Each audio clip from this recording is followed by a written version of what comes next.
ప్రపంచంలోనే అత్యున్నత పురస్కారంగా భావించే నోబెల్ శాంతి బహుమతి 2026కి సంబంధించిన నామినేషన్ల ప్రక్రియ ముగిసింది. ఈ ఏడాది ప్రతిష్టాత్మకమైన నోబెల్ పురస్కారం కోసం మొత్తం 287 మంది అభ్యర్థులు నామినేట్ అయినట్లు నార్వేజియన్ నోబెల్ కమిటీ అధికారికంగా ధృవీకరించింది.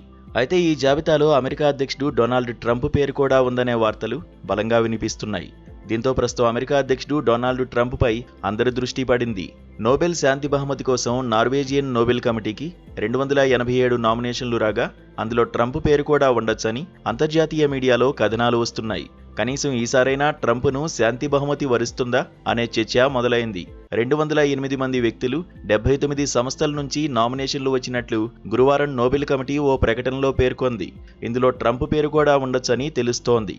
ఆయనతో పాటు ఉక్రెయిన్ అధ్యక్షుడు జెలెన్స్కీ, పర్యావరణ ఉద్యమకారిణి గ్రెటా థన్బర్గ్, ఐరాస ప్రత్యేక ప్రతినిధి ఫ్రాన్సిస్కా ఆల్బనీస్, క్రైస్తవ మత గురువు పోప్ లియో వంటి మరికొంతమంది పేర్లు కూడా ఇందులో ఉన్నట్లు సమాచారం. నామినేషన్లకు సంబంధించిన పేర్లను కమిటీ అత్యంత రహస్యంగా ఉంచుతుంది. నోబెల్ కమిటీ నిబంధనల ప్రకారం నామినేట్ అయిన వారి పేర్లను 50 ఏళ్ల వరకు అధికారికంగా వెల్లడించరు. అందుకే ట్రంప్ పేరు ఫైనల్ లిస్టులో ఉందా లేదా అన్నది రహస్యంగానే ఉంది.